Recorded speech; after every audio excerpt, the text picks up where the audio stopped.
and welcome back to my channel. Now, I have already used my wildcard, but I've seen other people activating theirs for Gameweek 10 and I felt like I was missing out. So in this video, I've put together two wildcard drafts, one that has Haaland and one that does not have Haaland, just to compare and see how different they are to my original wildcard. I will be working from my current team just so it's as realistic as possible for the hypothetical wildcard.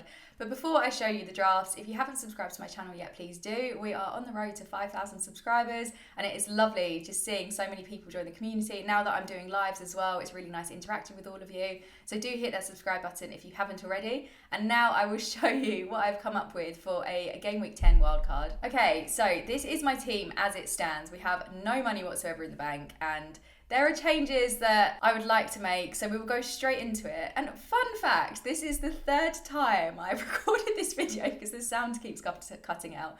So if you see me glancing over here, it's to make sure my microphone is actually on. But the first change I would make, which is an absolute key change, and I think integral to every team, it's a bold statement to make, but I'm making it. I would go for Trippier. I don't know why I didn't bring him into my team. It's really annoying me that I didn't. It's obviously a lot of money. If we have a look, I've got 2.3 million, well, negative 2.3 million at the moment. So we're going to have to make some changes to be able to afford this. But Trippier is such a strong asset. Since, which game week was it that he just suddenly turned on? Game week 6, look at this, 18. Oh no, game week 5, 8 points, 18 points, 12 points, 6 points, 10 points. Absolutely crazy. He's getting assists like there's no tomorrow. The Sheffield United game, I know it was an 8-0 win and they don't happen every week, but 3 assists, absolutely insane. Newcastle as a whole as well, I think they're a really good defensive team, and last season there was a reason why I had Kieran Trippier and I did not take him out at all. He was one of my favourite, I'm saying this, one of my favourite players. I don't have him. His ownership's at 49.5%, which is insanely high and frightens me slightly. But Newcastle as a whole, I saw a graphic the other day on the FPL Twitter account. They're just top for everything, top team for highest XG, highest shot conversion rate, shots on target inside the box. I can't think of any more stats, but they're probably the top of it. So basically they're unstoppable and you need Trippier in your team if you're wildcarding, or if you're not, find a way to bring him in. The upcoming fixtures, they've got Wolves away, then they've got Arsenal at home. Now, I do see Newcastle conceding to Arsenal, but when you've got a defender like Trippier, he's going to get attacking returns. So I would definitely play him for that. Then Bournemouth, Chelsea, Man U, Everton, Spurs. I mean, to be honest, there's no point running through these because I just think Newcastle are so determined. They're going to score no matter what, and Trippier will probably be assisting that goal. I think also Trippier, Newcastle at home, a whole other beast. I want to go to a Newcastle game so badly. That is on my list to do this season. I think the atmosphere would be insane. I've seen Newcastle fans away from home. I saw them at the Forest game. I think I saw them before. No, it must have just been Forest. No, Bournemouth. My goodness, the Newcastle fans are unlike any other. The enthusiasm, the noise, so much fun. It makes me wish I was a Geordie and had been brought up supporting Newcastle because they are like no other. But anyway, back to the wildcard. I would then downgrade Destiny. I am a little bit concerned about Destiny because he came off at 55 minutes the other night, which is not what I was expecting. And also Spurs obviously got the clean sheet, so I missed out on those clean sheet points, which is salt in the wound. But I would replace him with Van de Ven. Van de Ven actually first came on my radar. I was listening to Sam from FPL Family and she suggested him as a kind of 1 week punt. And she smashed it because that was for the Luton game and then he scored a goal. So hats off to her. She knows her stuff. But I would still like to have a piece of the Spurs defence in my team. Obviously, this is slightly cheaper at 4.6 million. Ownership's so low still, under 5%. But I think this is a really nice player that I could have and I could play him. I mean, Palace away, I'd probably play him for, probably bench for Chelsea, but then Wolves away, then bench for Villa. But I quite like having players where you can bring them out if needed or if they have a appealing fixture, but equally, if you're benching them, it's not the end of the world and it's not like you're putting them in Salah on the bench or something for someone else. So I think Van de Ven would be the way that I would go, and like I said, I would still keep hold of that Spurs defence. And then we are going to replace Gahey, which is controversial for me because Palace have been really strong defensively, and until they got battered last game week by Newcastle, they kept 3 clean sheets in a row. So they are, even though they're not looking like the strongest team in the world, defensively pretty sound. But I would be bringing in Gabriel because I want Arsenal defence. One of the main issues with my wildcard was that I didn't have any Arsenal assets whatsoever. And that means that I had no Saka, obviously no defenders, and I always want some Arsenal defence. And Gabriel is my cheapest route into that. Upcoming fixtures, pretty good. They've got Sheffield United, Newcastle. I'd probably bench them for because, as I just said, Newcastle, unstoppable. And then Burnley at home, Brentford away, Wolves at home, Luton away. It's just a really nice run of fixtures, to be honest. And I think it could take you up. I mean, if I had an Arsenal defender, I'd probably just keep them for the whole season. That's a big commitment, but I've made it. So I would go for Gabriel. Then coming into the midfield, I think this is probably quite a controversial one, and especially after the performance this game week, it's left me with so many question marks in my head, and I'm mildly stressed about it. But I would take out Son. Oh, I feel so bad saying it. But the replacement is one of my favourite FPL assets. It's Saka. I only took out Saka initially because he was injured and then he ended up missing the game week. So he was out for the Man City game, which must have been tough for Arsenal to take. But then he came back against Chelsea. Unfortunately, Chelsea did lose their lead, which was a tough watch. It's so funny because going into that Chelsea game, I thought I would happily take a 1-1 draw, fine. And then when we were 2-0 up, I was like, we need to win this. And then a 2-2 draw, for some reason, felt like we'd been defeated, but by the by. Obviously, Saka came back alive and kicking against Chelsea. He got an assist. And then we've just looked at Gabriel's fixtures, but it just looks like a really nice run. And I can see Saka definitely scoring, getting assists. And that's where I have to weigh up compared to Spurs' fixtures. Spurs at the moment, they are on top, but I prefer Arsenal's run, and I think I've got more faith in Saka. Son's fitness in general as well is worrying me a little bit, and I think with Son, he's coming off early, he's coming off 75 minutes. I think he did play just over 80 in the recent game week. But where we've got maybe 10 minutes added time now, if a player comes off around 70 minutes, you're losing almost half an hour from that player. Whereas Saka, hopefully, he is back, he is fit, he's ready to go. He played the full 90 against Chelsea, which is a really, really good indication.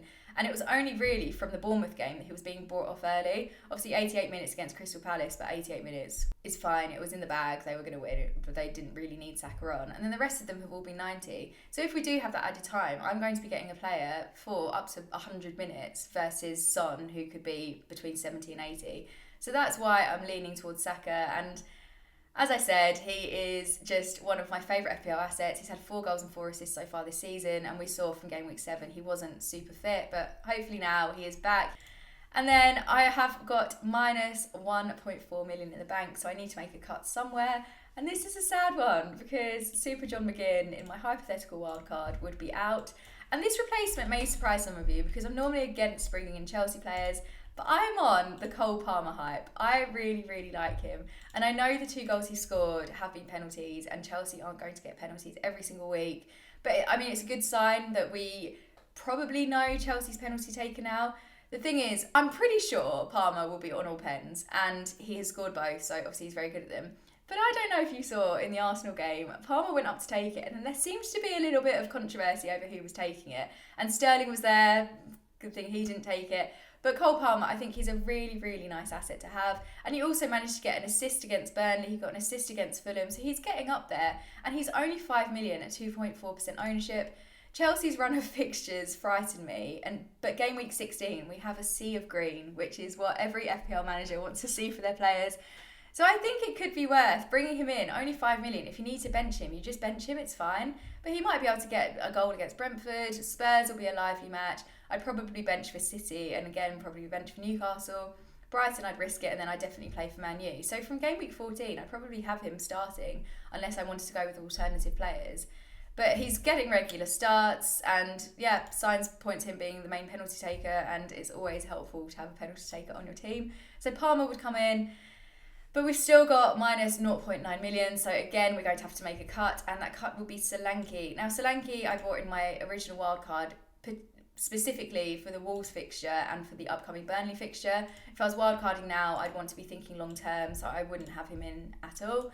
And I'm going for a player that has haunted me since I went on FPL Juice and did guess the player. This was my player and my mind went blank. I named all other Palace players apart from Edouard, but I would go for Edouard. And this is more of, I don't think it's necessarily a sensible pick, but this is my fun differential pick that I just do for myself to give me a bit of excitement in the game. Ownership is at less than 5% at 3.5%.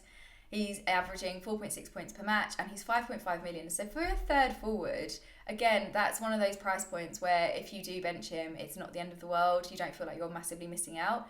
But he's already scored 4 goals this season, and I think after the Spurs fixture in game week 10, they go on a really nice run of fixtures. So I definitely play him for Burnley, Everton, Luton, West Ham, maybe bench, and then I play for Bournemouth.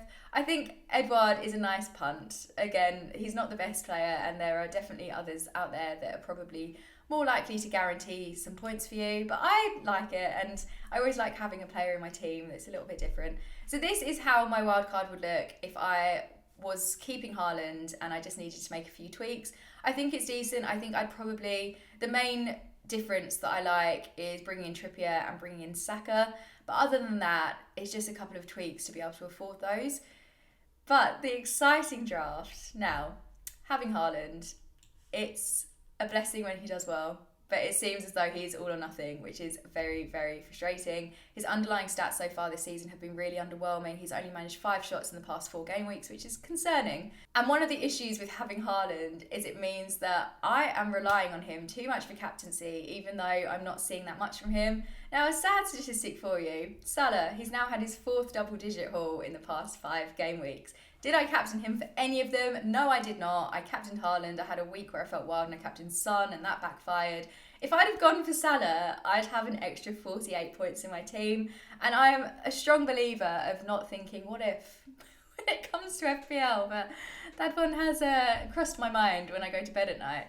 So if we take out Haaland, we are saving £14 million, and the replacement is probably a very obvious one. I would go for Alvarez. He's looking really strong. One of the reasons that I didn't bring him in was because I was afraid of Pep Roulette, but he's getting regular starts. He seems very much nailed, and he's only 6 points behind Haaland so far this season. So for 7.1 million, we've already got an extra 6.9 remaining in the bank, which is so much money to put into the rest of the team when I think the team already looks quite strong. I think this is a happy medium because if you have Alvarez, you still get to keep your City asset. So you've got your slice of the pie, should we say, with the City players. And even though City as a whole aren't looking as strong as they were last season, I just feel like they're going to step it up at some point. And Alvarez is going to... He's got a high chance of being involved in goals that are scored. So we will be going Alvarez. I think for 7 million, with the upcoming fixtures, we've got Man United. Man U do look iffy this season. But Haaland's not that great away anyway. So I don't feel as though I'm missing out hugely there. Then Bournemouth at home, I would really want Haaland for. But then Chelsea away, Liverpool at home, Spurs at home, Aston Villa away. I think Alvarez would be the compromise here because 14 million for a tough run of fixtures and away games, I don't know. I'm hesitant about the no Haaland situation, but when you see this draft, I am tempted. Even though I don't have my wild card, in a hypothetical world, we're tempted. And then I would replace Edouard with a different punt and one that may come as a surprise. I'm going for Ferguson. Now, look at this sea of green. Talking of sea of green with fixtures, Brighton have got a great run coming up. Fulham at home, Everton away, Sheffield United at home, Nottingham Forest away, Chelsea away, could go either way. Then Brentford at home, and then Burnley. Such a nice run. The problem with Brighton assets now is they've got their own Pep Roulette going on because the rotation is crazy. I think otherwise, with the upcoming fixtures, everyone would have triple Brighton at this point. I would love to have Matoma. But for the sake of this wild card, I'm going for Ferguson. I really like him as a player. I think he could be a fun punt. He's only 6.7% owned. He's averaging 3.4 points per match. But he's scored 6 goals already this season. And whilst Brighton have had, the past 3 game weeks especially, have been tough, they've had some really tough opposition already. So they've managed to get Newcastle out the way, Manchester United, Villa, Liverpool, City, and Ferguson's still getting 6 goals with that run. I think is impressive, and I think there are more to come within the sea of green. And then I'd keep the front 3 the exact same. I'd also, what would I change in my midfield? So much. This is where, I've got so much money. I could upgrade Palmer. This is ridiculous. I can now upgrade Palmer and I can bring in Son, which means that I don't have to make which means that I don't have to make a decision between Maddison and Son. I've got both, and I've got Saka, and I've got Salah, and I've got Gordon, and I've still got £2 million remaining in the bank. It's ridiculous. Look at that midfield. That is my perfect midfield. You are not compromising anywhere. You've got everyone. It's so strong. I know there are other options. People talking a lot about Douglas Luiz. There are other assets, but these are my favourite 5 midfielders, and this is my dream, my dream midfield. It makes me sad that I don't have my wild card, so I can't have this. But with the £2 million, I would then upgrade Gabriel to Ben White. Ben White was in my team last year. We have some fun memories together. Or Benjamin White, isn't it? I typed in Ben. So I would bring him in, and this is just logical, where I've got the money left over to do the upgrade. White has an XGI of 1.26 compared to Gabriel, which is 0.25. And he's had attacking returns so far this season, 1 goal and 1 assist already. And with this run, even if, this is where I love Trippier, because even if you don't have the clean sheet, there's still the chance of getting some attacking returns. Sheffield United at home, yes, sign me up. Newcastle away, hopefully some sort of return. Burnley at home, Brentford away, Wolves at home, Luton away. I could just read out this whole run, to be honest, because there's not much that I think intimidates Arsenal, and I would love to have a solid, decent Arsenal asset in my team. And then where we've got 1.1 million remaining, let's go wild. Let's upgrade a goalkeeper while we're at it. We're taking out Areola, and obviously I had Gahey in my previous team, but now I don't have any Palace defence. Problem solved, bringing in Johnstone. Hi, it's me from the future. I don't know why I say John Stone. It's obviously Johnston. Yeah, too early in the morning. I did say, he's averaging 4.3 points per match, I think. Yes, he is. 4.5 million, ownership very low, 3.2%. But if we ignore the Newcastle game, 3 clean sheets in a row, they were doing so well. I see that carrying on. Upcoming fixtures are good. I'd probably bench for Spurs. But after that, Burnley, Everton, Luton, lovely. And it still gives me a link to that Palace defence, which I'm missing by not having Gahey. So this is the Haaland-less draft. And I love it, and I really didn't expect to. I think I'm really happy with the keepers.